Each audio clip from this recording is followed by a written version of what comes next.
بسم اللہ والحمد للہ والصلاة والسلام علی رسول اللہ اما بعد۔ نبی کریم صلی اللہ علیہ وسلم نے نفل و نوافل ادا کرنے کی بڑی ترغیب دلائی ہے،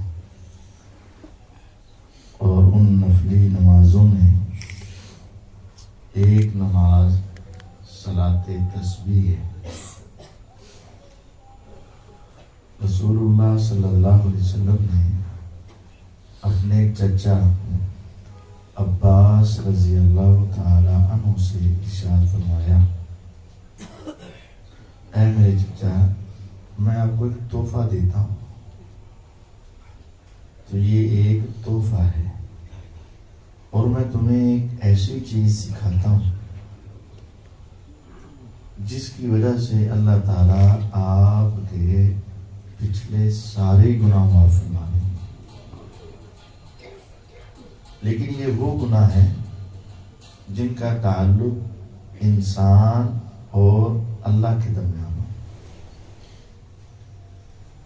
اور اگر وہ گناہ ایسا ہے جس کا تعلق انسان اور دوسرے انسان کے ساتھ ہے، تو اس کے لیے دوسرے انسان کا جو حق ہے یا جو معاملہ ہے، اس انسان سے سب سے پہلے درست کرنا ضروری ہے۔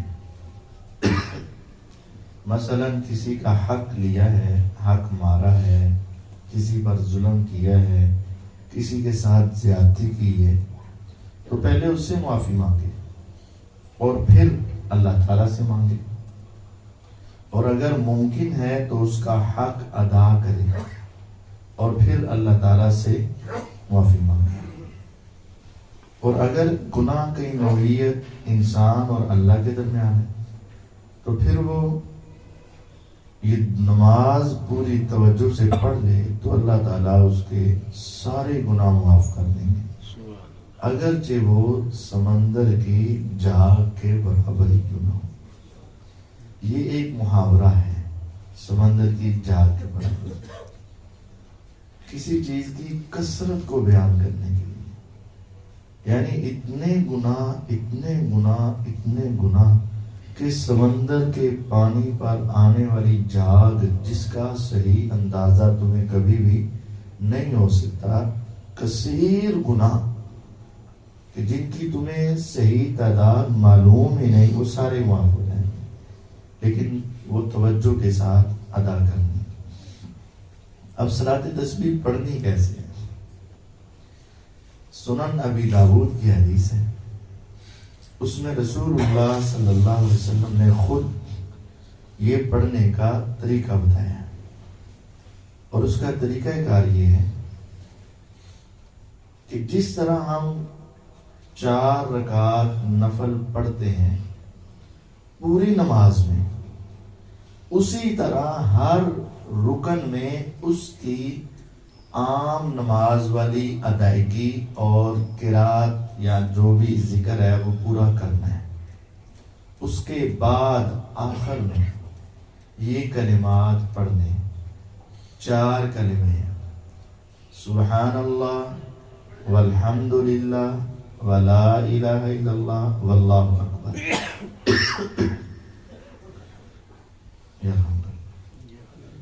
شروع کی نماز سورت اللہم باعث بینی پڑھا، سبحانک اللہم و بحمدک پڑھی، اس کے بعد سورت فاتحہ پڑھی، اس کے بعد سورت اخلاص یا کوئی سورت پڑھی۔ اب آپ نے رکوع میں جانے کا ٹائم ہو گیا، یعنی عام روٹین کی نماز پڑھ لی۔ اب اس کے آخر میں 15 مرتبہ یہ کلمات پڑھنے، سبحان اللہ والحمد للہ ولا الہ الا اللہ واللہ اکبر، یہ 4 کلمات 15 مرتبہ پڑھ کر رکوع میں جانا ہے۔ بس اوقات پڑھنے میں غلطی لگ جاتی ہے، گنتے ہیں نا، انگلیوں پر ہی گنیں گے اپنے اوروں پر تو غلطی لگ جاتی ہے بس اوقات، تو اس میں کوئی حرج نہیں ہے، زیادہ بھی ہو جائیں غلطی سے بھول چوک کے تو خیر ہے، جان بوجھ کر زیادہ نہیں کرنے۔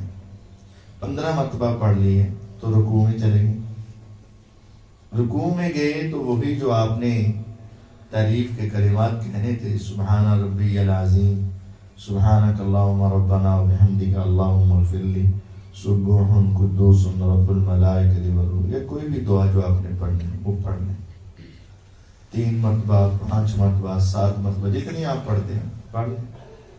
اس کے بعد پھر 10 مرتبہ یہ کلمات کہنے، سبحان اللہ والحمد للہ ولا الہ الا اللہ واللہ اکبر۔ تو یہ کتنی مرتبہ ہوئی؟ 25 مرتبہ۔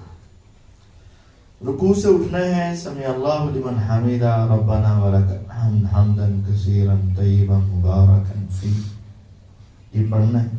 اس کے بعد 10 مرتبہ وہ پڑھنے ہیں، سبحان اللہ والحمد للہ ولا الہ الا اللہ واللہ اکبر۔ کتنے ہو گئے؟ پھر سجدے میں جانا ہے، وہ سجدے کی دعائیں پڑھنے کے بعد 10 مرتبہ یہ پڑھنے ہیں۔ کتنے ہو گئے؟ سجدے سے اٹھنا ہے اور اس کے بعد پھر اپنی دعا رب اغفر لی اللہم اغفر لی، یہ دعا پڑھنی، اس کے بعد 10 مرتبہ پڑھنی۔ کتنے؟ 55۔ پھر سجدے میں گئے تو 10 مرتبہ پھر پڑھنی، وہ پڑھنے کے بعد سبحانک اللہم ربنا وبحمدک اللہم اغفر لی، سبحان ربی الاعلیٰ پڑھنے کے بعد 10 مرتبہ، تو کتنے ہو گئے؟ اور پھر آپ نے اللہ اکبر کہنا نا جب سجدے سے اٹھنا ہے تو پھر بیٹھ جانا ہے، ڈائریکٹ کھڑے نہیں ہونا، اور وہاں بیٹھ کر پھر 10 مرتبہ یہ پڑھنے ہیں، یہ 75 ہو گئے، اور پھر اللہ اکبر کہہ کر آپ نے کھڑے ہو جانا ہے۔ ایک رکعت میں 75 مرتبہ ہے، اور 2 رکعتوں میں 150 مرتبہ ہے، اور 4 رکعتوں میں 300 مرتبہ ہے۔ پڑھنے میں کچھ وقت لگے گا، توجہ کے ساتھ پڑھنی ہے، محبت کے ساتھ پڑھنی ہے۔ جب اس کا سلام پھرے گا نا، اسی وقت آپ کی زندگی کے سارے گناہ معاف ہو جائیں، سارے گناہ معاف۔ آپ نے فرمایا تھا ہر روز پڑھو، ہر روز نہیں پڑھ سکتے تو ہفتے میں 1 مرتبہ پڑھ لیں، ہفتے میں نہیں پڑھ سکتے مہینے میں 1 مرتبہ پڑھ لیا، مہینے میں نہیں پڑھ سکتے سال میں 1 مرتبہ پڑھ لیا، سال میں بھی نہیں پڑھ سکتے کم از کم زندگی میں تو 1 مرتبہ پڑھ لو۔ تو بھی ہم میں سے بھی کچھ ایسے ہوں گے کہ زندگی سے 1 بار بھی نہیں پڑھی۔ تو یہ نماز پڑھنی چاہیے، اس کے لیے وقت نکالنا چاہیے، اس کے ساتھ محبت کرنی چاہیے، لیکن یہ انفرادی نماز ہے، اس میں جماعت نہیں ہوتی۔ جس طرح سنتے ہیں آپ کی انفرادی ہے، اس میں جماعت نہیں ہوتی۔ یہ بھی نماز ایسی ہے جس میں جماعت ثابت نہیں ہے، اس وجہ سے انفرادی طور پر یہ نماز پڑھیں۔ اگر اس میں کوئی کمی بیشی ہو جائے، بھول چوک ہو جائے تو اس کی معافی ہے، خیر ہے۔ ہاں جو عام نماز میں بھول ہوتی ہے، کوئی رکوع کمی ہو گئی، سجدے کی کمی ہو گئی، یا قیام کی کمی ہو گئی، یا تشہد کی کمی ہو گئی، تو اس کا تو سجدہ سہو والا معاملہ ہے، لیکن اگر تعداد گننے میں کوئی کمی اضافہ ہو گیا تو اللہ تعالیٰ معاف کرنے والا ہے۔ لیکن اگر آپ کو شک پڑ جائے کہ تھوڑی ہیں یا زیادہ، تو پھر آپ تھوڑے سمجھ کر اس کو آگے مکمل کرنے کی کوشش کریں، اور اگر زیادہ پڑا گیا 2 مرتبہ 1 مرتبہ تو کوئی نہیں، اللہ تعالیٰ قبول کرنے والا، معاف کرنے والا ہے۔